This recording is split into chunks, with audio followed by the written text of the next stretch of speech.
Well, good morning, everybody. What a pleasure it is to see all of you, and watch out. I've only got 55 minutes, and you have a highly caffeinated bean on your hands this morning. So it's such a pleasure. A few quick thanks. First of all, a quick thanks to Mandy for a wonderful presentation. Another round of applause for my friend and colleague, Mandy. And you'll notice, by the way, how well our presentations work together, and we didn't choreograph. So it means if two great minds think the same way, it must be true. So we'll go with that. The second thanks is to MFA for this wonderful opportunity. To Linda and the team, just thank you for having me. I thoroughly enjoyed my conversation in Sydney, and because the IQ is always higher in Melbourne than Sydney, I'm sure this conversation will be even better here in my hometown this morning. And my third thanks is to all of you for giving up your most precious resource this morning, which is your time, for all the reasons that Mandy talked about and all those knives that went in the air. We live in this just hyper-fast world right now. We're trying to have meaning in our lives, and productivity and output and work in our lives is just getting tougher and tougher. So thanks for all of you being here today, and that's perhaps the backdrop to my presentation. This is about you. So everything that I'm going to talk about this morning and all of the great conversations you're going to have on your table, I want you to indulge yourself this morning, because this is about you and your role as a contemporary adaptive leader. Because for all the reasons that Mandy described with these tectonic shifts, and all of the rise of the Gen Zs and the impact of the millennials, who will soon be the largest voting bloc in Australia, the onus more than ever before is not what they can do for us, but what we as great leaders, or what Graham and I talk about as coaches, coach on the side, what we can do for them. And I was really interested in that last topic around intentional togetherness. Because a lot of what I talk about in my work, because I mentor chief execs and CXO groups all across Australia, and it's really hard. You know, I was born in 1964. I'm 60 this year, which means I just made it as a baby boomer, right? 1964 was the last of the boomers, and my three daughters, whenever I say anything stupid, just kind of roll their eyes and go, "That's classic boomer speak there, Dad. You need to give up." But what's interesting is, for my generation and a couple that followed, we get really cranky. We're kind of annoyed about the fact that the construct of work has changed, and it can't be them fitting in to the way that we want to work. And so I'll just leave you with my first headline today. Imagine if we all thought that instead of trying to create intentional togetherness through rules, policies, regulations, and enforcement, what if we all stopped and reflected on the idea that it was up to us to earn the commute? To earn the commute. To actually create an environment where we earned the right for people to want to come and be together, and to do meaningful work together, to socialize together, to bond together, to basically be human together. Because as a backdrop to the book, adaptive and advantage leaders are the ones that have made that shift. They're not cranky, bitter, and angry and stuck. They've actually recognized the world has moved on, and the pandemic, particularly, as Mandy said, for all of us here in Melbourne, it was an accelerant. All of these shifts were alive and well before COVID, but it sped everything up. And I know that as much as everybody else in the room, because right behind me is RMIT, and RMIT had 10,000 staff and 89,000 students that in 72 hours we needed to get off campus, and everybody got locked up. But you know what also happened is our borders closed, and our wonderful Prime Minister at the time told all of those international students to just go home. Now, for a university with a revenue of $1.4 billion that occupies 6 to 7% of the CBD that is right behind me out these windows, that gave me an incredible challenge, because we had to cut costs of $300 million in 12 months. That was my challenge and my team's challenge. And luckily I had the wonderful Graham Winter, 3-time lead psychologist to the Australian Olympic team, A-class cricketer. He's written a book called Mindful Cricket, where he helps cricket teams all around the world embrace mindfulness in sports psychology. The day the Prime Minister uttered those words, I called Graham, who'd already been working with my team for a couple of years, because I declared to them this was my last ever CEO gig. Once I was done with RMIT, I was going into the preferment stage of my career that I'm in now, which is I only work on things I prefer to work on. So imagine a world where you have no meetings Mondays, no meetings Fridays, you have no governance, you have no employees, your decision-making cycles are less than 5 seconds because you're making them yourself, and your head of people is your dog Alfie, because he understands people better than anybody else. That is the world that I live in now, and I very intentionally created the preferment stage of my life since my 30s, which is another story around manifesting. But there I was stuck.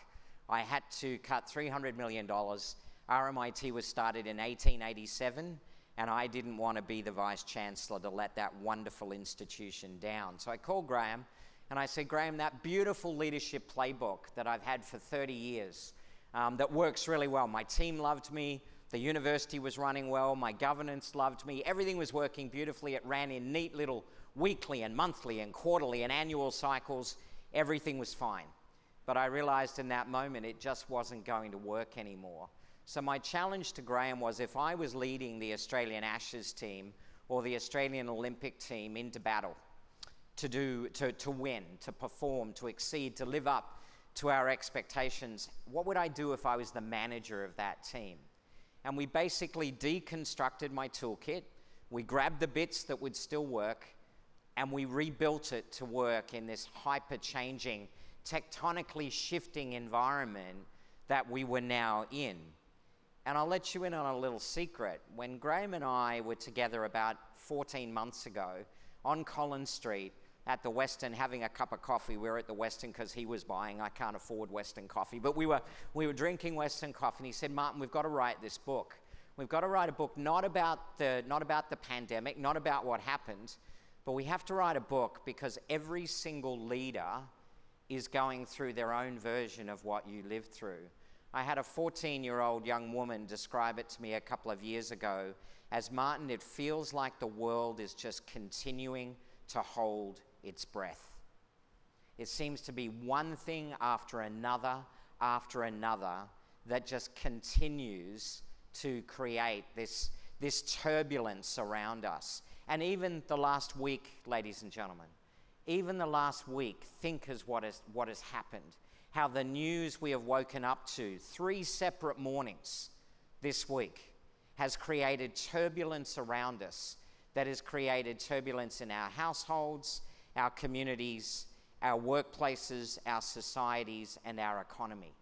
And given what you all do, you are even more susceptible to that turbulence than pretty well any other sector, because for you to be successful, you have to help your clients dynamically engage with everybody that lives out there. And so the first thing I want to talk to you about today, and the book is written around 25 core tools that you can use to be what we call an advantage leader. It's also informed by 15 other co-contributors, wonderful chief execs and CXOs in their own right that helped contribute to the book. But I want to talk to you about this world that we live in, this crazy world. You'll see to the left in the tornado that, as I mentioned, the pandemic is an accelerant, but there's so much more that is going on. Mandy touched on generative AI. We've only just begun to see the impact of generative AI in our workplaces. You will not recognize work 5 years from now as a result of generative AI. And there's pretty well 3 types of leaders: those that are in complete denial. It's not going to impact me. It won't change my company. It won't change my work. I'm resilient. AI can never do what I do. There's those that are scared to death. Oh my goodness, we're out of business. I'm out of a job. It's all going to destroy everything. And there's those that are in the courageous middle that we think of as advantage leaders or adaptive leaders that are willing to embrace the disruption, and actually adapt to it and turn it to advantage. Now, what I'd like you to do is you all have a weapon of mass distraction with you, most likely. It's called a mobile phone. Just scan that QR code. It will take you immediately in your browser to a landing page. It should take you straight to the question, but if it doesn't, just click on the poll tab and it will take you there. And just start typing in for me as many words as you can think of to describe. Remember, it's all about you, not your organization. What is your leadership environment like right now? Start typing in words to describe. Somebody's got an environment that is 1186424. That's the most intriguing answer I've ever seen in my life. Just, I'll have to decode that later. So just start to take a look at this word cloud as it slowly forms in front of you, and start to look at some of the words that are coming through from all of you. It's wonderful to see supportive at the middle. You can tell we have leaders in the room rather than frontline people. Many of them may not describe it quite that way. But you'll start to see supportive in the middle, but challenging, evolving, uncertain. Lovely to see transparent there, encouraging, dynamic, disconnected, emotional, fun. Nice to see fun there. Uninspiring is coming through at the top, you'll see. Unskilled, adapting, distracted, rigid, under pressure, two-way, undulating. Oh, I don't usually get undulating. Somebody else seems to have echoed 1186424 because it just got a little bit bigger. So you start to get a bit of a sense of the turbulence that you have built. I didn't build that. They're your words, and that is the backdrop to sort of our conversation this morning. And that pathway we talked about that I've sort of illustrated is really advantage leaders look at the disruption, maybe hold generative AI for a moment or some other disruption that you're facing, and instead of going defensive and running away from it, they embrace it. They immediately go from being defensive and adaptive, and they grab it and they go, you know what? This disruption is going to allow us to do things that absent of it, we never would have been able to get done.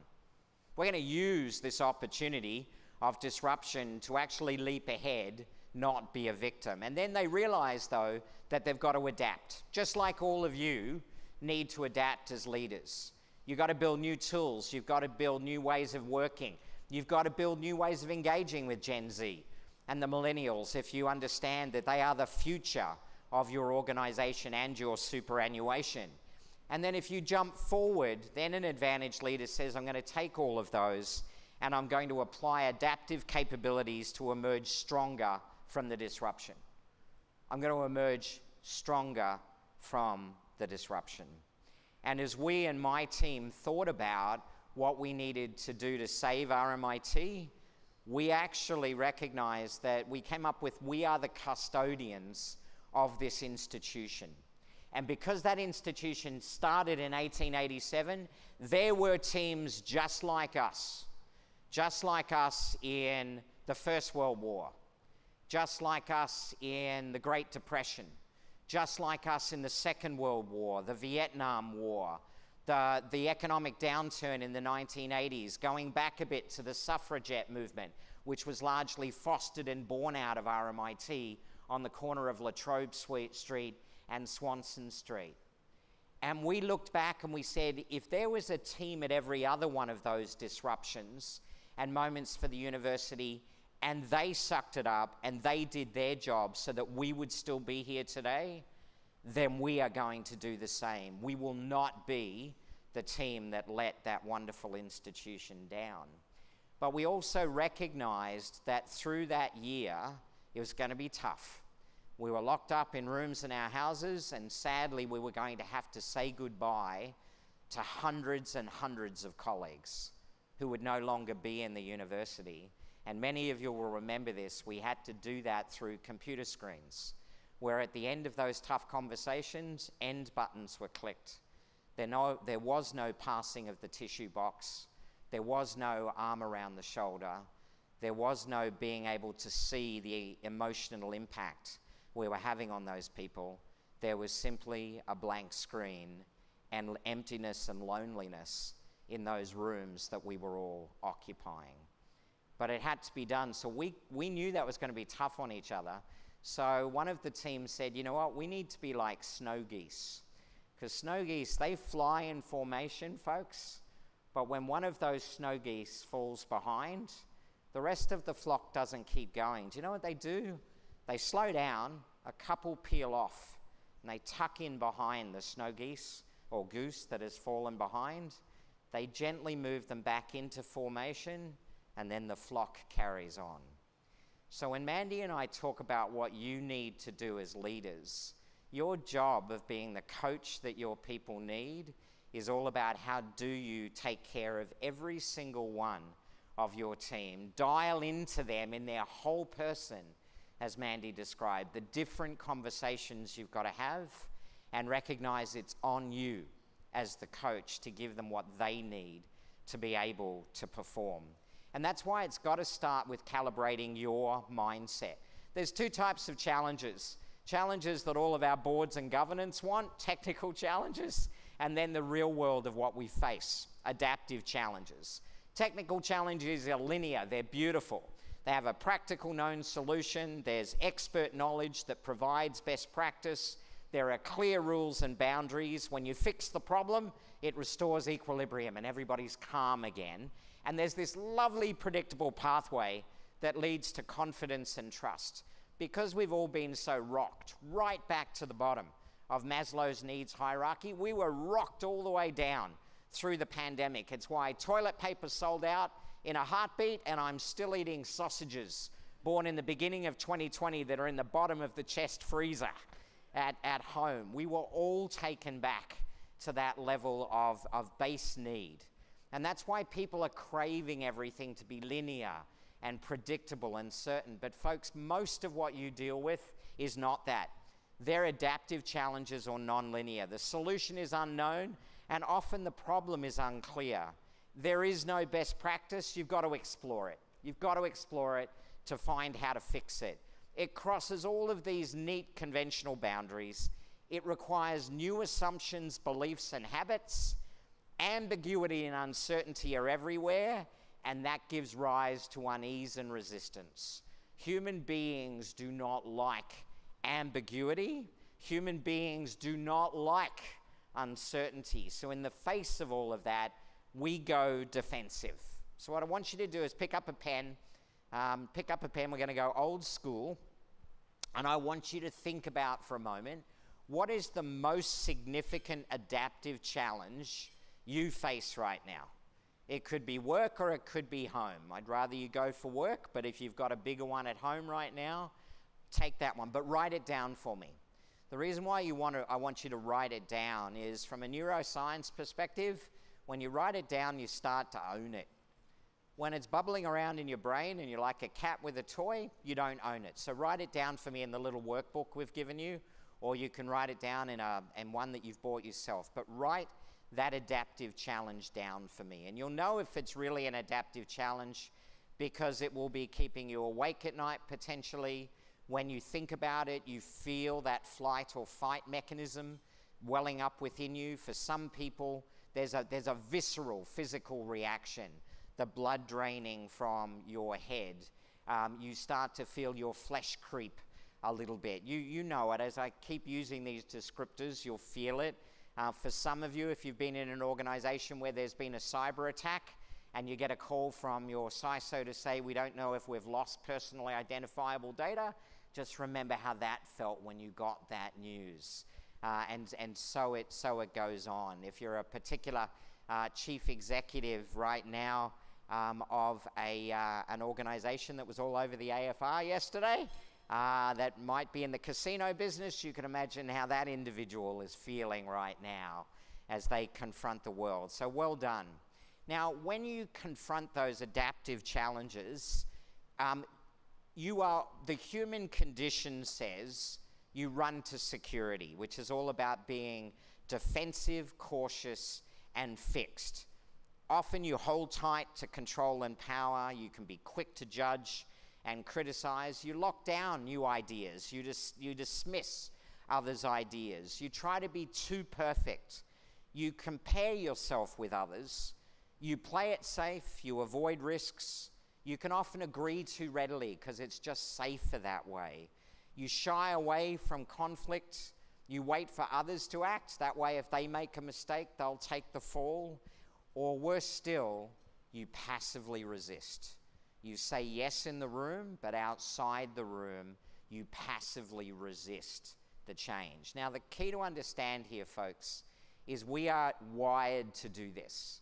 That flight or fight mechanism that was designed to allow us to run faster than the saber-toothed tiger chasing us, that takes us defensive.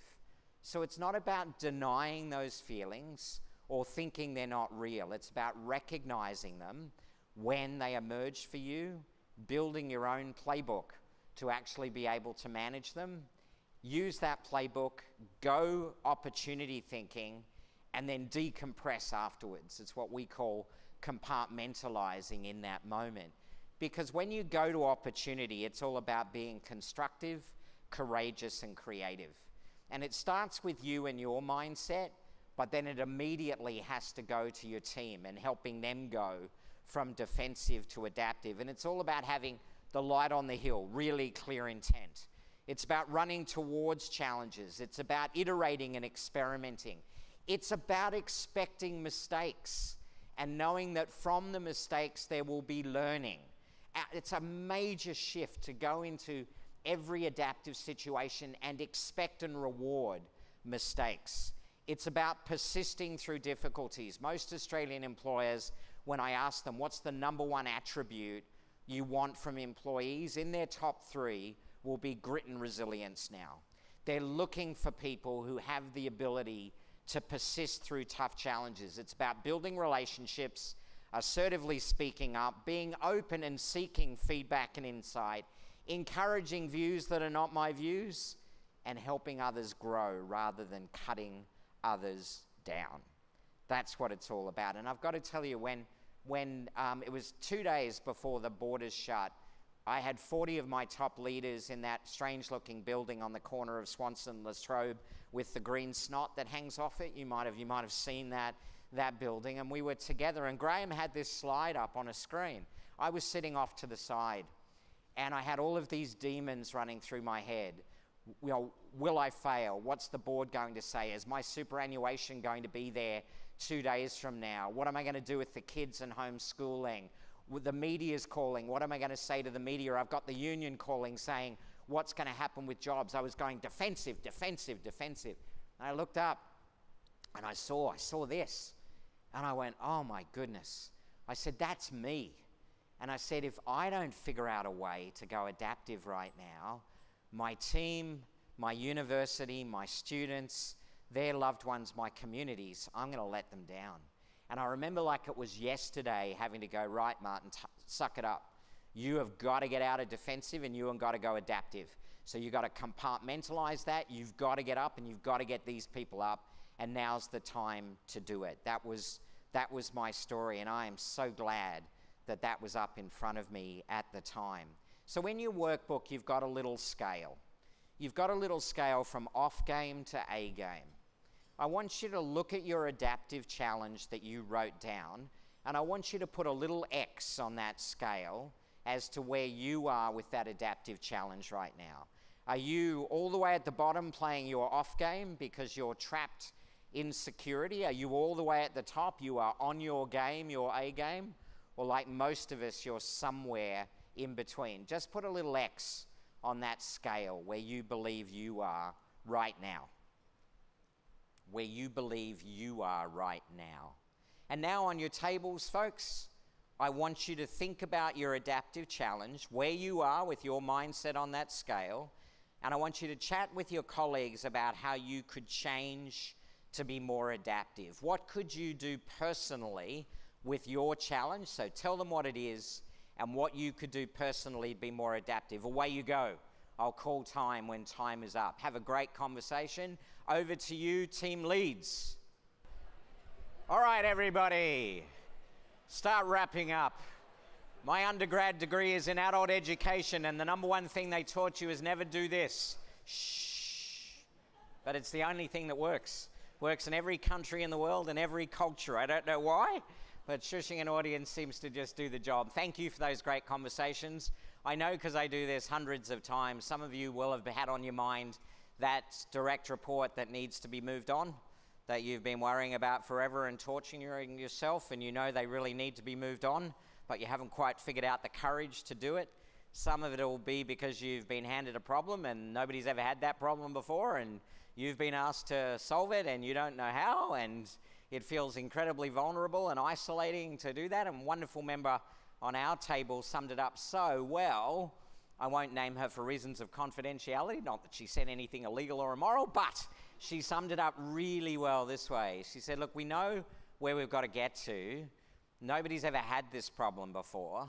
We know we've got to sort of do trial and error for a while and make some mistakes, but we know if we hang together and we learn from those mistakes, we'll get there in the end.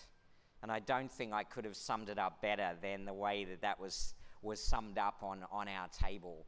So you're all starting to get a sense, though, of if you lack the courage to run towards the challenge, if you find yourself running away or being defensive, how really at the end of the day, that will set yourself up for failure rather than success. So the third topic I wanted to talk to you about then is, so you've got your own head in the right space. Probably not practical to think that given the short time we've had together, but it's got to start with your head space. It was really interesting. One of the co-contributors to the book is a wonderful man named Captain Kevin Sullivan, and he was the pilot of QF-72 from Singapore to Perth, where they had a catastrophic sensor failure in the cockpit, and that plane started to dive towards the ocean. And Kevin's playbook was literally a ring binder in the cockpit, that when the plane dived, it hit the roof of the cockpit and exploded in the cockpit. His playbook literally blew up. And Graham and I, when we were interviewing, we asked him, so Kevin, what was the first thing you did when all of that happened, expecting all of this pilot mumbo jumbo? And it was really interesting because what Kevin said was all of his training as a former US naval fighter pilot, think Top Gun, all of his training was the very first thing he needed to do was to get his own breathing under control. He was taught to get his own cardiovascular system under control, because until he got that under control, everything else he was going to do would be suboptimal. So the reason why we start with your mindset is until you've got your mindset in the right space, everything else you do will be suboptimal.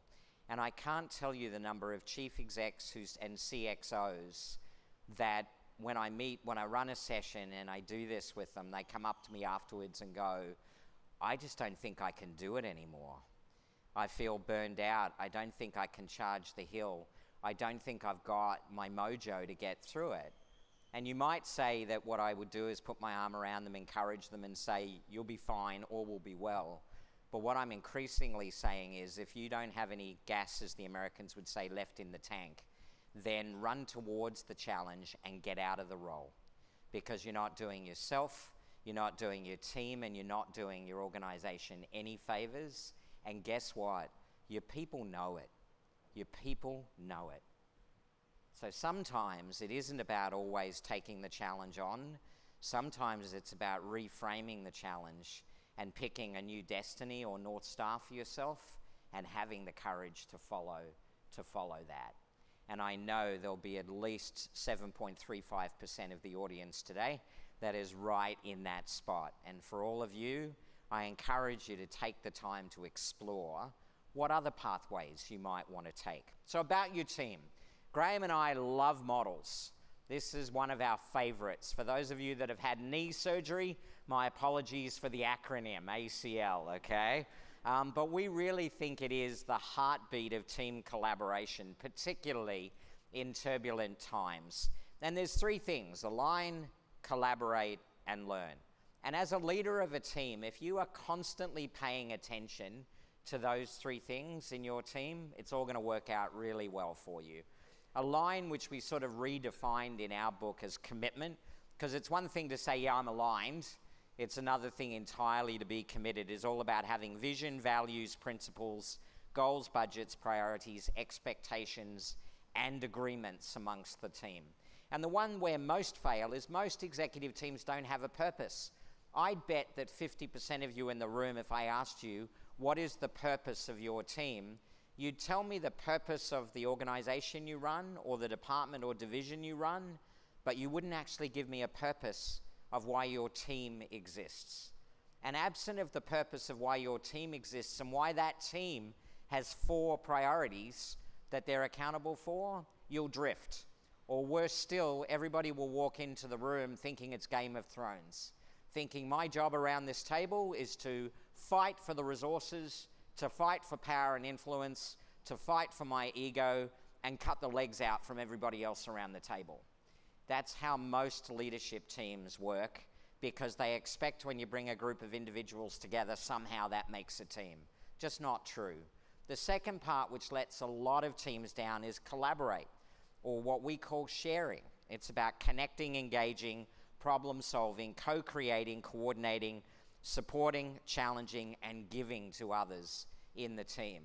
It's usually that brings us unstuck as human beings. It's not whether we are aligned and committed. You can get a team there pretty quickly.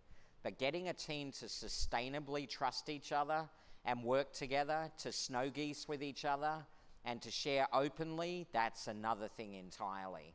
And it can either be because everybody's just being super nice to each other and they're not willing to have the conflict. All right, the Swedes have an expression, the cat dancing round the hot porridge, which is basically teams that are not prepared to really get the issues out on the table. That's sort of passive resistance. And then there's aggressive, where everybody is just at each other's throats, talking over each other, not listening, fighting with each other, destructive conflict. Your job as a team leader, as the coach your people need, is to actually change that dynamic, to bring the best out of a team. Teams don't happen. Teams don't happen. My beloved Richmond Tigers are where they are now because that team needs to be rebuilt. Many of the players are still the same that run out against the West Coast Eagles and embarrass me. They're still the same. But what's clearly lacking is something's gone wrong in the way the team is being built. And the last one, which is really the superpower in turbulence, is L, which stands for learning. We talked about it on our table. It's about having that adaptive mindset. It's about letting the team reflect on how things are going. Actually having structured mechanisms to have the team reflect so that they can debrief, be open to feedback and insights from what we describe as the edges of the organization. Get rid of all that beautifully polished data and bring 80% good data into the room from the edges of your organization, from all your people, from your customers, your suppliers, your stakeholders, your end users, the citizens of Australia. Get that information into the room because that's what will drive innovation. And then the final one is tempo. It's about it's deconstructing your operating rhythm that was probably built for a world 10 years ago and reconstructing it as a rhythm and a tempo that will work for you and your team. Most team leaders are a victim of their team tempo because they've never really stopped to ask the question, what can I change? And what you'll find is you can change almost everything about the tempo in which the way you and your team work. So in the book, we talk about 6 building blocks of great teams, and we've scaffolded around it. It's about direction, focus, connection, synergy, awareness, and tempo. And you can tackle any of these in whatever order, but it's got to start with direction. It's got to start with, why does our team exist? What are our 4 most important priorities? And how are we going to measure the fact that we're making progress? And how are we going to relentlessly debrief on our purpose and priorities so that we can learn, adapt, and succeed? And we've given you a great little model on the table today. It's also in the book and on the website that you can use whenever you want to help you and your team diagnose where your strengths and weaknesses are and where you might need to focus. It's called the 5 Shares of a United Leadership Team. And the way I normally run it, imagine you're with your team right now. Actually imagine your team and you're in a room like this, maybe not so big, and you've got a poster size, an AO printout of the 5 shares. And you put the poster up on the wall and you hand everybody a really sophisticated bit of technology, a Post-it pad and a Sharpie pen. And you do what I'm about to do for you right now. which is you go through the 5 shares and you ask them with a pen just to put an asterisk next to each of the descriptors that they believe is either a real strength of the team or an area that needs some work, just as I'm going to ask you to do for your team right now. And then for each of the 5 shares to score your team from a +5 to a -5, wherever you think they are. So I'm going to walk you through the 5 shares. As I do it, I want you to think about your team. Most of you, Mandy, had you fork declare, are leaders of teams, but there's a few of you that aren't, in which case think about your team that you're on. And as I read these descriptors, put a little asterisk next to any of them that you think is a signature strength for your team or an area that needs to be developed. And as I move through the shares, score your team from a +5 to a -5. Let's go for it. So the first of the shares is share the big picture. And that's all about having clear, meaningful, and agreed purpose and vision. It's about being committed to shared values. And it's about engaging each other in a compelling big picture. What's our narrative? Why is it compelling? When we tell others about the quest we're on, do they get swept up in it? How well do you do that? And for the Star Wars fans, to every share there is the dark side. And the dark side of the big picture is having a team that pursues separate agendas. They put their business unit interests before the overall outcomes. They think and act at a tactical level, not a strategic level, and they project disunity in the team. So put little asterisks next to strengths and areas of development, and then for your team, score it +5 to -5 on share the big picture. Just do that now, +5 to -5. The second share the reality.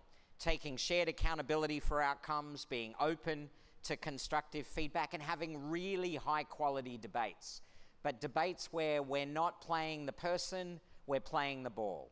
Where we're comfortable with conflict and different opinions, but we're doing it in respectful ways. And the dark side is avoid and deny, putting a spin on things, really lacking that cut through. Think the cat dancing around the hot porridge, being defensive or aggressive, playing the person, or avoiding completely the tough conversations or choices. And I've seen teams literally spend years avoiding the real questions and issues. So again, asterisks, +5, -5.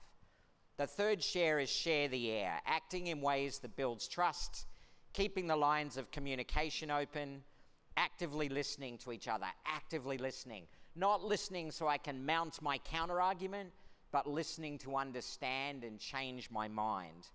And of course, the dark side is dismissing alternative views and options, blocking or over-controlling communication, or showing a complete lack of care and respect. The fourth is sharing the load, treating colleagues as equal partners, planning and prioritizing together rather than in isolation. And one that I really look for with teams, are they collaborating away from formal meetings? Or do they have to wait for mum or dad to call the meeting before they start collaborating? And the dark side is protecting your own turf, planning and prioritizing in isolation, making decisions to protect status and position, or actually missing opportunities to work together. That earn the commute I talked about before, the number one way you will get people to come together to earn the commute is if you have them collaborating across boundaries to come together to strategize and problem solve. Somebody on our table, I think it was Michael, if I can use your name, Michael, was talking about a media brief. No, who was it on the... Anyway, a media brief arrived at home. He or she was asked to contribute to it. They felt isolated. They didn't understand the brief. But luckily, the next week, the whole team was pulled together to collaborate on the media brief. And not only was it a lot more fulfilling and satisfying, the media brief was so much better because of that. The dark side is protecting own turf, planning and prioritizing in isolation, making decisions to protect my status and position, as I said, or missing those opportunities, as I said. And then the fifth one is share the wins and losses, paying close attention to overall results, celebrating the team wins, and notice that those two are both there, paying close attention to the overall results.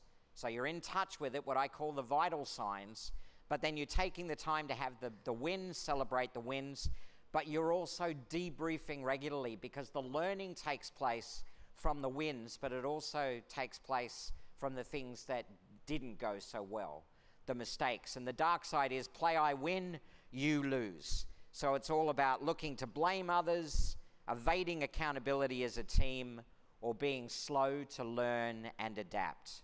So on your tables now, talk to your colleagues about how you rated your team, +5 to -5, and each of you share one or two things that you'd like your team to do differently when you go back next for the rest of this week and next week to be a united team. Away you go.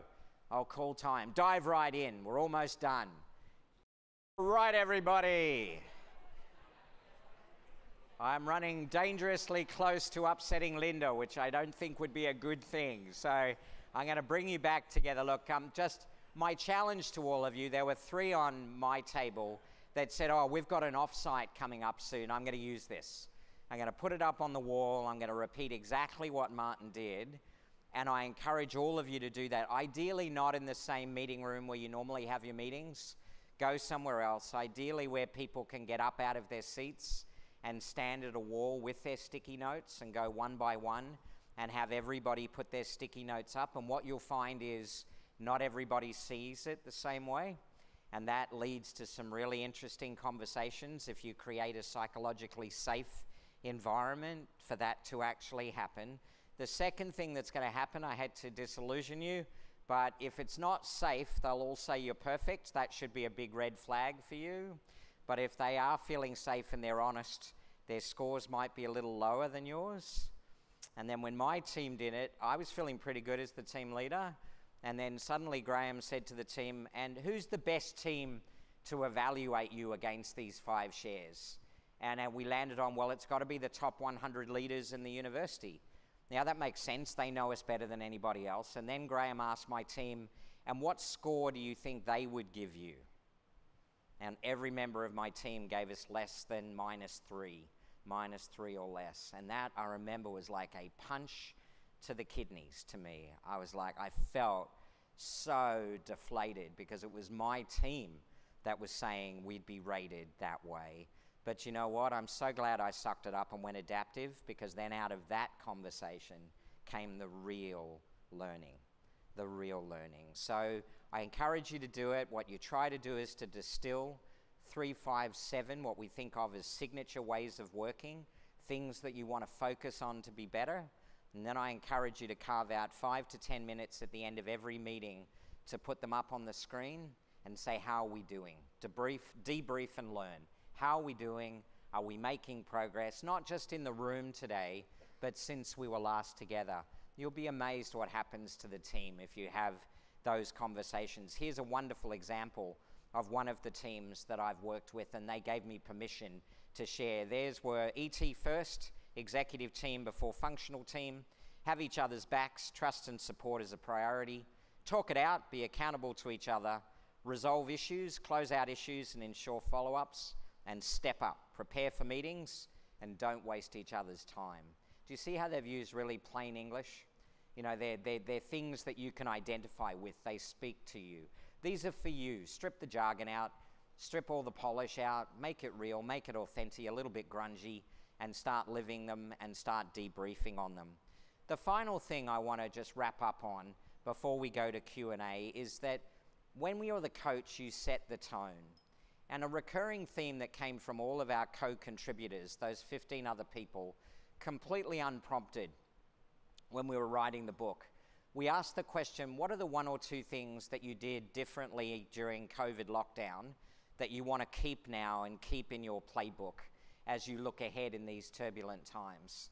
And all of them said authenticity, leading with my own personal values, and being vulnerable, not being perfect, not having to be the sage on the stage, but be comfortable being the coach on the side. We all lived it. Something magical happened when we invited each other into our lounge rooms or our studies, into our homes. people saw that we were struggling, we were suffering just as they were, and suddenly the penny dropped that vulnerability is perhaps the best strength that you've got. Mandy described it as, you know, that the Gen Zs expect to live with their values and expect to be part of an organization that respects their values and is inclusive of their values, while the flip side of that is that's what they want from us, from leaders. So folks, to wrap up, I want you to start thinking about practicing more of these. Get comfortable with admitting uncertainty. Be upfront with them that just as my table discussed, you don't know the answer either, but you know where we've got to get to. Be open to feedback. Ask for help from others. You know, you'd be amazed how powerful it is if you as the leader go to members of your team and say, can you help me figure this out? Be okay showing your emotions. When you're down, when you're struggling, don't put the facade on, because if you put the facade on, that's what they will respond to. Instead of responding to the real you, share your stories, as I've tried to do today, connecting with them about your short stories. This afternoon, I've got a chief executive getting up in front of the top 80 leaders, sharing his deeply held values and where they came from in his childhood. I guarantee you, when he shares that story with those 80 people, there will be a lot of tears on faces, and they won't think less of him. When they understand what drives him, they will think so much more. Be comfortable with admitting mistakes and recognize that's where the learning comes from. And folks, take risks. Run towards the fire. The worst that can happen is usually nowhere near as much as you dreamed up. Take that courage, run towards the challenges rather than running away. And I guarantee you, you'll live with more joy, you'll achieve more, your team will want to follow you more, you won't have a problem with engagement because you will be the best leader they have ever had. Thank you very much for your time.